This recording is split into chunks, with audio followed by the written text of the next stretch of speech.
نحمده ونصلي على رسوله الكريم اما بعد۔ معزز سامعین، سیرت النبی صلی اللہ علیہ وسلم پر بیانات کا سلسلہ جاری ہے۔ اب تک 14 بیانات اس سلسلے میں ہو چکے ہیں۔ پچھلے بیان میں ہم نے غزوہ احزاب، جس کو غزوہ خندق بھی کہتے ہیں، اور غزوہ بنو قریظہ کے بارے میں سن چکے ہیں کہ غزوہ خندق میں کس طرح اللہ پاک نے اللہ کے نبی صلی اللہ علیہ وسلم اور صحابہ کو فتح عطا فرمائی۔ اس کے بعد اللہ کے نبی صلی اللہ علیہ وسلم نے یہ فیصلہ فرمایا کہ جن لوگوں نے بھی قریش کے ساتھ مل کر مدینے پر حملہ کیا تھا ان کو سبق سکھایا جائے۔ اس سے پہلے ہم عرض کر چکے ہیں کہ یہودیوں نے سازش کی اور تمام قبائل کے پاس جا کر ان کو تیار کیا کہ سب مل کر جو ہے مدینے پر حملہ کریں گے۔ تو جو قبائل نے بھی معاہدے کی خلاف ورزی کی اور یہودیوں کی بات پر تیار ہو کر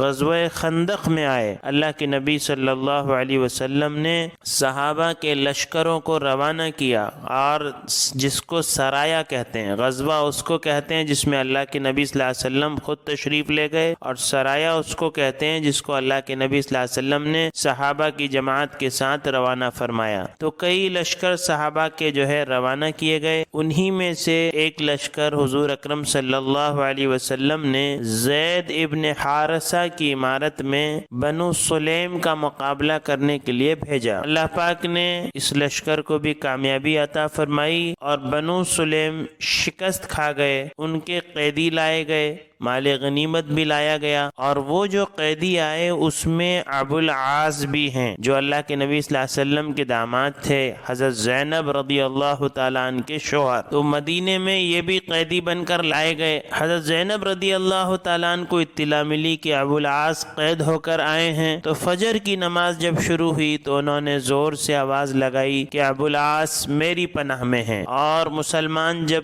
کسی کو پناہ دے دیتے تھے تو پھر یہ دستور تھا کہ کوئی اس پر ہاتھ نہیں اٹھاتا تھا۔ تو حضور اکرم صلی اللہ علیہ وسلم جب نماز سے فارغ ہوئے تو آپ کو اطلاع ملی کہ جو ہے زینب نے ابو العاص کو پناہ دے دی ہے۔ تو آپ نے فرمایا کہ مجھے تو اس کا علم نہیں تھا، اور آپ نے یہ کہا کہ جو ان کو گرفتار کر کے لائے ہیں ان کو اختیار ہے کہ چاہے پناہ دیں چاہے نہ دیں۔ لیکن حضرت زید بن حارثہ رضی اللہ تعالیٰ عنہ جو اس لشکر کے امیر تھے، انہوں نے یہ کہا کہ جس کو آپ کی بیٹی نے پناہ دے دی ہے ہم اس کو چھوڑتے ہیں اور ان کا مال بھی ان کو واپس کرتے ہیں۔ تو ابو العاص اپنا مال کے ساتھ مکہ واپس پہنچے، اور ان کے پاس جن لوگوں کی بھی امانتیں رکھی ہوئی تھیں وہ سب امانتیں انہوں نے سب کو واپس پہنچائیں، اور اس کے بعد کہا اشہد ان لا الہ الا اللہ اشہد ان محمد عبدہ ورسولہ، ایمان میں داخل ہو گئے،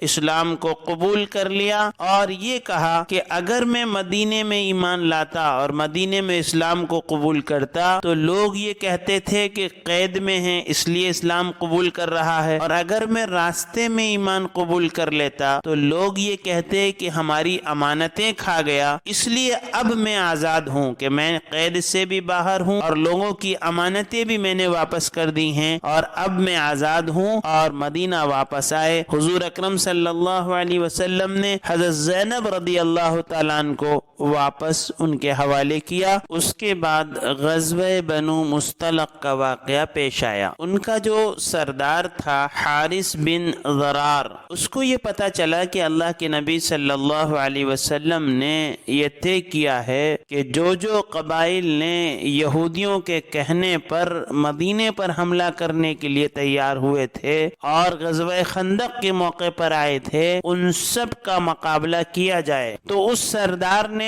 جنگ کی تیاری شروع کر دی۔ حضور اکرم صلی اللہ علیہ وسلم کو اطلاع ملی کہ وہ جو ہے جنگ کی تیاریاں کر رہا ہے۔ اللہ کے نبی صلی اللہ علیہ وسلم نے فرمایا کہ وہ ہم پر چڑھائی نہیں کریں گے بلکہ ہم ان پر چڑھائی کریں گے، کہ ان کی اتنی ہمت کہ وہ پھر دوبارہ مدینے پر چڑھائی کرنا چاہتے ہیں۔ اس غزوے میں بھی حضور اکرم صلی اللہ علیہ وسلم کو فتح ہوئی کہ جنگ شروع ہوتے ہی ان کا سردار اور 10 لوگ مارے گئے، تو سارے لوگوں نے جب دیکھا کہ ان کا سردار ہی مارا گیا اور 10 جنگجو بھی مارے گئے تو انہوں نے ہتھیار ڈال دیے اور حارث بن زرار کی بیٹی جویریہ رضی اللہ تعالی عنہ جو ہے قیدیوں میں آئیں. حضور اکرم صلی اللہ علیہ وسلم نے ان کو آزاد کر کے نکاح فرمایا. صحابہ نے جب دیکھا کہ اللہ کے نبی صلی اللہ علیہ وسلم کا نکاح حضرت جویریہ سے ہو گیا ہے, وہ سارے کے سارے قیدیوں اور غلاموں کو آزاد کر دیا کہ حضور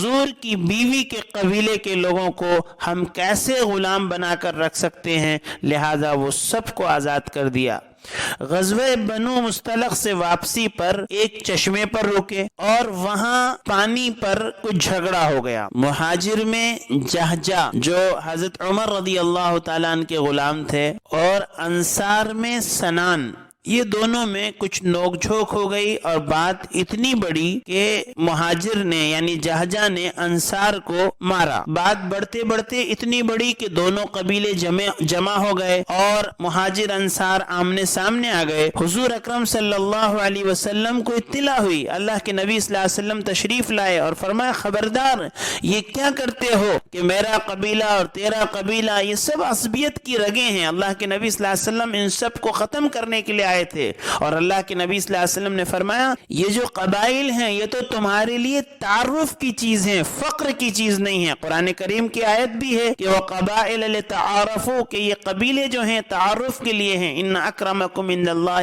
اتقاکم, تم میں سب سے اکرم وہ ہے, سب سے افضل وہ ہے جو تقوی میں سب سے زیادہ ہو. عبداللہ بن ابی جو رئیس المنافقین ہے, منافقین کا سردار ہے, اس کو معلوم چلا کہ اس طرح کی بات ہوئی ہے, مہاجر نے انصار پر حملہ کیا تو اس نے نعوذ باللہ بہت عجیب جملے کہے اور یہ کہا اس نے کہ تم اپنے کتوں کو اور کھلاؤ تاکہ یہ تمہیں کھا جائیں. زید ابن ارقم نے یہ جملے سنے اور اپنے چچا سے کہا کہ عبداللہ بن ابی یہ کہہ رہا ہے اور کہہ رہا ہے کہ آج کے بعد کوئی آدمی صدقہ اور خیرات لے کر ان کے پاس نہ جائے اور جب یہ مدینہ پہنچے تو طاقتور لوگ ذلیل اور کمزوروں کو نکال دیں گے. یہی چیز اللہ پاک نے قرآن کریم میں فرمائی ہم الذین یقولون لا تنفقوا علی من عند رسول اللہ حتی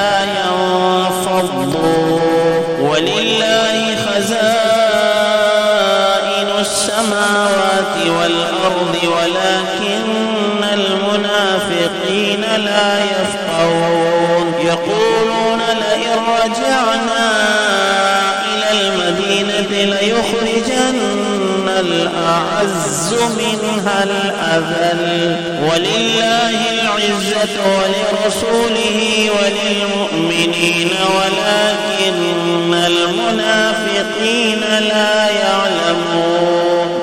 یہی ہیں جو کہتے ہیں کہ جو لوگ رسول خدا کے پاس رہتے ہیں ان پر کچھ خرچ نہ کرو یہاں تک کہ یہ خود بخود بھاگ جائیں, حالانکہ آسمانوں اور زمینوں کے خزانے اللہ ہی کے ہیں, لیکن منافق اس کو سمجھتے نہیں ہیں اور یہ کہتے ہیں کہ اگر ہم لوٹ کر مدینہ پہنچے تو عزت والے ذلیل لوگوں کو وہاں سے باہر نکال کریں گے, حالانکہ عزت اللہ کی ہے, اس کے رسول کی ہے اور مومنوں کی ہے, لیکن منافق اس کو نہیں سمجھتے. اللہ کے نبی صلی اللہ علیہ وسلم کو اطلاع ملی کہ عبداللہ بن ابی اس طرح کے جملے استعمال کر رہا ہے اور حضرت زید ابن ارقم نے خود کہا اللہ کے نبی صلی اللہ علیہ وسلم سے کہ میں نے خود جو ہے اس کی زبان سے یہ جملوں کو سنا ہے. تو حضرت عمر رضی اللہ تعالیٰ عنہ غصے میں آگ ببولا ہو گئے اور کہا اللہ کے نبی صلی اللہ علیہ وسلم اجازت دیجئے کہ میں اس کی گردن اڑا دوں. اللہ کے نبی صلی اللہ علیہ وسلم نے فرمایا نہیں, چھوڑ دو. اور پھر حضور اکرم صلی اللہ علیہ وسلم نے فرمایا کہ قافلے کو چلاؤ. عادت کے مطابق اللہ کے نبی صلی اللہ علیہ وسلم بیچ بیچ میں دھوپ کا وقت ہو, رات کا وقت ہو, آرام فرماتے تھے, لیکن یہاں یہ فرمایا کہ نہیں قافلے کو چلاؤ, جب نماز کا وقت ہو رک جاتے اور پھر روانہ ہو جاتے, اس لیے کہ کہیں ایسا نہ ہو کہ یہ جو کشیدگی ہے یہ اور بڑھ جائے. تو اللہ کے نبی صلی اللہ علیہ وسلم نے فرمایا کہ قافلے کو چلاؤ. اسی سفر کے دوران کیا ہوا, جو واقعہ افک ہے حضرت عائشہ رضی اللہ تعالی عنہا پر بہتان لگائی گئی۔ ہوا یہ کہ ایک مقام پر یہ قافلہ رکا اور حضرت عائشہ رضی اللہ تعالیٰ عنہ قضاء حاجت کے لیے گئیں اور وہاں ان کا ہار ٹوٹ گیا، تو وہ ہار کی تلاش میں ان کو دیر ہو گئی اور یہ قافلہ جو ہے روانہ ہو گیا۔ ہوتا یہ تھا کہ اونٹ کے اوپر ایک پالکی رکھی ہوتی تھی جس پر پردہ لگا رہتا تھا، اور اس میں جو ہے عورتیں بیٹھ جاتی تھیں اور وہ پالکی اونٹ پر رکھ کر روانہ ہو جاتے تھے۔ تو یہاں بھی یہی ہوا کہ وہ پالکی اونٹ پر رکھ دی گئی اور سب روانہ ہو گئے، اور سمجھے یہ کہ اس میں جو ہے وہ موجود ہیں، لیکن حضرت عائشہ رضی اللہ تعالیٰ عنہا پیچھے رہ گئیں۔ قافلہ روانہ ہو گیا، جب واپس آ کر دیکھتی ہیں تو قافلہ جا چکا ہے۔ اب کیا کرنا؟ سمجھداری کا کام کیا کہ اگر آگے پیچھے جاتے ہیں اور آگے جانے کے بعد آقا کو پتہ چلتا ہے کہ اس میں عائشہ نہیں ہے تو قافلے والے ڈھونڈنے آئیں گے، تو ظاہر سی بات ہے کہ وہیں آئیں گے جہاں پر رکے تھے، تو اس لیے آگے پیچھے نہیں جانے کی بجائے وہیں پر آپ چادر اوڑھ کر بیٹھ گئیں۔ اللہ کے نبی صلی اللہ علیہ وسلم نے ایک صحابی کے ذمے یہ کام لگایا تھا کہ وہ قافلے سے دور رہیں، یعنی 2-4 گھنٹے کے فاصلے پر، کہ جب قافلہ نکل جاتا ہے تو پیچھے آئیں اور دیکھیں کہیں کوئی سامان کسی کا رہ گیا ہو تو اس کو اپنے اونٹ پر رکھ کر لے کر آ جائیں۔ وہ صحابی کا نام حضرت صفوان ابن معطل رضی اللہ تعالیٰ عنہ ہے۔ تو جب وہ پیچھے پیچھے آئے تو کیا دیکھتے ہیں کہ کوئی وہاں بیٹھا ہے، اور جب تحقیق کی تو پتا چلا کہ حضرت عائشہ رضی اللہ تعالیٰ عنہ بیٹھی ہوئی ہیں۔ تو حضرت صفوان ابن معطل نے اپنی اونٹنی کو بٹھایا اور دور جا کر پشت کر کر کھڑے ہو گئے تاکہ یہ آسانی کے ساتھ سوار ہو جائیں، اور جب سوار ہو گئے تو اونٹ کی لگام پکڑ کر جو ہے آپ آگے آگے چلنے لگے۔ حضرت عائشہ رضی اللہ تعالی عنہا کہتی ہیں کہ میں نے ایسا امین نہیں دیکھا۔ حضور اکرم صلی اللہ علیہ وسلم کو آگے پہنچنے کے بعد معلوم ہوا کہ حضرت عائشہ جو ہے وہ سوار نہیں ہو پائی ہیں، تو آپ نے سوچا کہ کوئی بات نہیں، پیچھے صفوان ہیں، وہ جو ہے لے کر آ جائیں گے۔ جب مدینے کے قریب پہنچے اور سب لوگ بیٹھے ہوئے ہیں اور یہ رئیس المنافقین عبداللہ بن ابی بھی اپنے گروپ کے ساتھ بیٹھا ہوا ہے، اور یہ بات جو ہے چل پڑی، یہ جو ہے حضرت عائشہ پیچھے رہ گئی ہیں اور بعد میں جو ہے حضرت صفوان جو ہے ان کو لے کر آئے ہیں، تو نعوذ باللہ ایک بہتان ان کے اوپر لگایا، اور عبداللہ بن ابی نے یہ کہا کہ ایسے کیسے ہو سکتا ہے کہ ایک جوان مرد اور عورت رہ جائیں جنگل میں اور ان سے کوئی غلطی نہ ہو، اس طرح کا بہتان لگایا، اور وہ بات ایک چل پڑی۔ حضرت عائشہ رضی اللہ تعالیٰ عنہ سفر سے واپس ہوئیں تو آپ بیمار ہو گئیں اور 20 دن بیمار رہیں، اور کہتی ہیں میں نے اس دوران محسوس کیا کہ اللہ کے نبی صلی اللہ علیہ وسلم کچھ بدلے ہیں، یعنی پہلے جیسی بات نہیں ہے کہ حضور مجھ سے اعراض کر رہے ہیں۔ تو جب یہ بات دیکھی تو حضرت عائشہ رضی اللہ تعالی عنہا نے حضور اکرم صلی اللہ علیہ وسلم سے اجازت مانگی کہ میں اپنے ماں باپ کے گھر چلی جاتی ہوں۔ اللہ کے نبی صلی اللہ علیہ وسلم نے اجازت دے۔ حضرت عائشہ رضی اللہ تعالی عنہا کو یہ واقعے کا علم نہیں ہے کہ اس طرح کی باتیں چل رہی ہیں۔ ایک رات ایسا ہوا کہ جب قضاء حاجت کے لیے گئیں تو ساتھ میں ام مستح بھی تھیں، ان کی چادر جو ہے پیر میں الجھ گئی اور وہ گر گئیں، اور منہ سے ان کے جملہ نکلا کہ اللہ مستح کو ہلاک کر دے۔ تو حضرت عائشہ کہتی ہیں میں نے ان سے کہا کیا کہہ رہی ہو، کس کو بد دعا دے رہی ہو، وہ تو بدری صحابہ ہیں۔ تو انہوں نے کہا عائشہ تمہیں پتا نہیں مستح کیا کہہ رہے ہیں؟ پھر ام مستح نے سارا واقعہ حضرت عائشہ رضی اللہ تعالی عنہ کو سنایا کہ کیا کیا واقعہ ہوا اور کیا بہتان لگایا گیا اور کیا باتیں چل رہی ہیں۔ تو حضرت عائشہ رضی اللہ تعالی عنہ کہتی ہیں اب میرے پاس رونے کے علاوہ کوئی چارہ نہیں تھا اور میں روتی رہی۔ ابو ایوب انصاری رضی اللہ تعالیٰ عنہ جہاں اللہ کے نبی صلی اللہ علیہ وسلم مدینے پہنچ کر سب سے پہلے قیام فرمائے تھے، جب انہوں نے یہ سنا تو اپنی بیوی سے کہا کہ تم اگر عائشہ کی جگہ ہوتی تو کیا یہ گناہ کر لیتی؟ تو کہا نہیں، اور کہا اگر میں ہوتا صفوان کی جگہ تمہاری کیا رائے ہے، کیا میں یہ گناہ کر لیتا؟ تو کہا نہیں۔ تو اس کہا سنو، حضرت عائشہ تم سے بہتر ہیں اور صفوان مجھ سے بہتر ہیں۔ حضور اکرم صلی اللہ علیہ وسلم نے مسجد نبوی میں سب کو جمع فرمایا اور خطبہ دیا اور کہا لوگوں اب یہ بات بھی ہو گئی ہے ہے کہ لوگ میرے اہل کے بارے میں بھی تکلیفیں دینے پر آ گئے ہیں، میں نے تو اپنی بیویوں میں خیر کے علاوہ کچھ نہیں دیکھا ہے اور لوگ مجھے ایذا دے رہے ہیں۔ ایک صحابی اسید رضی اللہ تعالیٰ عنہ کھڑے ہوئے اور کہا کہ اگر آپ پر تہمت لگانے والا ہمارے قبیلے کا آدمی ہے تو آپ حکم دیں، ہم اس کی گردن اڑا دیں گے، اور اگر خزرج کے قبیلے کا ہے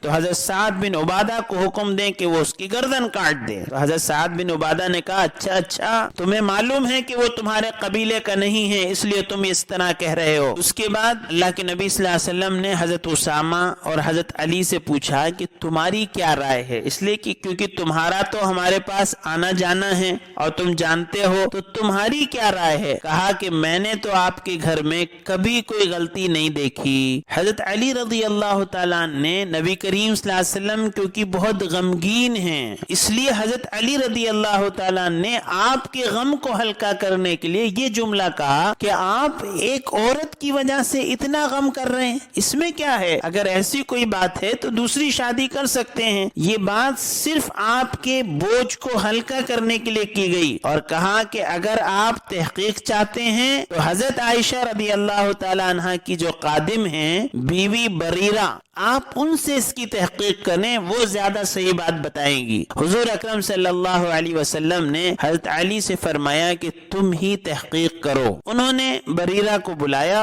اور اس سے کہا کہ میں نے کبھی کوئی غلطی نہیں دیکھی، اور کہا صحیح بتاؤ ورنہ تمہاری چمڑی ادھیڑ دوں گا، کہ صحیح بات بتاؤ کیا ہے۔ بیوی بریرہ نے بھی یہی کہا کہ میں نے تو کوئی غلطی ان میں نہیں دیکھی۔ پھر آپ نے حضرت عمر رضی اللہ تعالیٰ عنہ کو بلایا اور پوچھا تمہاری کیا رائے ہے؟ تو حضرت عمر رضی اللہ تعالیٰ عنہ نے اللہ کے نبی صلی اللہ علیہ وسلم سے عرض کیا، اللہ کے نبی صلی اللہ علیہ وسلم یہ بتائیے کہ عائشہ کے ساتھ شادی آپ نے کی کہ اللہ نے کرائی؟ فرمایا اللہ نے کرائی۔ تو حضرت عمر رضی اللہ تعالیٰ نے عرض کیا کہ حضور ہم اپنے بیٹوں کے لیے اچھی لڑکیاں ڈھونڈ لیتے ہیں، اچھی لڑکی کو تلاش کر لیتے ہیں، اللہ کو آپ کے لیے اچھی لڑکی نہیں ملی؟ پھر حضرت عمر رضی اللہ تعالیٰ نے عرض کیا کہ یہ جو مکھیاں اڑتی رہتی ہیں، اڑتی پھرتی ہیں، یہ آپ کے بدن پہ بیٹھتی ہیں؟ اللہ کے نبی صلی اللہ علیہ وسلم نے فرمایا نہیں۔ تو حضرت عمر رضی اللہ تعالیٰ نے عرض کیا کہ اللہ آپ کے بدن پر گندی مکھی بیٹھنے نہیں دیتا تو گندی عورت آپ کے گھر میں کیسے آ سکتی ہے؟ حضور اکرم صلی اللہ علیہ وسلم کا چہرہ کھل اٹھا۔ حضور اکرم صلی اللہ علیہ وسلم گھر تشریف لائے اور بی بی عائشہ لیٹی ہوئی ہیں۔ فرمایا دیکھو اگر کوئی غلطی ہے تو توبہ کر لو۔ حضرت عائشہ رضی اللہ تعالیٰ عنہ کہتی ہیں کہ میں نے اپنے ماں باپ سے کہا کہ اس کا جواب دیں حضور کو، تو انہوں نے کہا کہ ہم کیا جواب دیں؟ تو حضرت عائشہ رضی اللہ تعالیٰ عنہ نے پھر کہا کہ میں توبہ نہیں کرتی، میں جھوٹ بولوں تو آپ مان جائیں گے میری بات کو، اور میں سچ بولوں تو آپ میری بات نہیں مانیں گے۔ میرے ماں باپ بھی صفائی دینے کو تیار نہیں ہیں اور آپ اللہ کے نبی ہو کر مجھ سے کہتے ہیں کہ توبہ کر لو، اس کا مطلب یہ کہ آپ بھی مجھے گناہگار سمجھتے ہیں۔ کہا میں توبہ نہیں کروں گی اور میں صبر کروں گی۔ اب حضرت عائشہ کے ماں باپ بھی پریشان ہیں کہ پتہ نہیں کیا وحی نازل ہوتی ہے اور کیا وحی اترتی ہے، اور پھر اللہ کے نبی صلی اللہ علیہ وسلم پر وحی نازل ہوتی ہے، اور حضرت عائشہ کی برات میں سورہ نور کی تقریباً 10 آیتیں جو ہیں نازل ہوتی ہیں۔ اسی میں اللہ پاک حضرت عائشہ کی برات کا اعلان فرماتے ہیں وَلَوْلَا إِذْ سَمِعْتُمُوهُ قُلْتُم مَّا يَكُونُ لَنَا أَن نَّتَكَلَّمَ بِهَذَا سُبْحَانَكَ هَذَا بُهْتَانٌ عَظِيمٌ۔ اللہ پاک فرماتے ہیں کہ ایسا کیوں نہ ہوا کہ جب تم نے یہ افواہ سنی تھی تو کہہ دیتے کہ ہمارے لیے ایسی بات زبان سے نکالنا جائز نہیں ہے، پاک ہے اللہ، یہ تو بڑا بہتان ہے۔ یعنی مسلمانوں کو ایسی خبر سننے کے بعد کیا عمل کرنا چاہیے، اس میں بتایا جا رہا ہے۔ ہر سنی سنائی خبر پر یقین مت کرو، اس کی تحقیق ہونا چاہیے۔ کسی پر الزام لگانے سے پہلے سوچو، جب کوئی کسی پر الزام لگاتا ہے تو قیامت کے دن اس کے قدم اس وقت تک ہل نہیں سکتے جب تک کہ وہ اپنے الزام کو ثابت نہ کر دے۔ تو اس طرح حضرت عائشہ رضی اللہ تعالی عنہ کی برات کا اعلان، ان کی پاکی کا اعلان قرآن کریم میں اللہ پاک خود فرماتے ہیں، اور یہ بھی ایک موقع ہے جبکہ حضرت عمر رضی اللہ تعالیٰ عنہ کے جو جملے تھے قرآن کریم نے ان کو بیان کیا ہے۔ کہتے ہیں کہ 20 یا 22 مقامات ایسے ہیں کہ جو بات حضرت عمر نے فرش پر کہی وہ بات اللہ کی طرف سے عرش سے جو ہے قرآن کریم میں نازل ہوئی، اس میں ایک یہ موقع بھی ہے۔ بہرحال اللہ کے نبی صلی اللہ علیہ وسلم آتے ہیں اور حضرت عائشہ کو مبارکباد دیتے ہیں اور کہتے ہیں کہ اللہ نے تیری گواہی دی کہ تو پاک ہے، اور حضرت عائشہ رضی اللہ تعالیٰ عنہ خوشی میں لوٹ پوٹ ہو جاتی ہیں کہ مجھے یہ تو یقین تھا کہ اللہ میری برات کا اعلان فرمائیں گے، وہی نازل فرمائیں گے،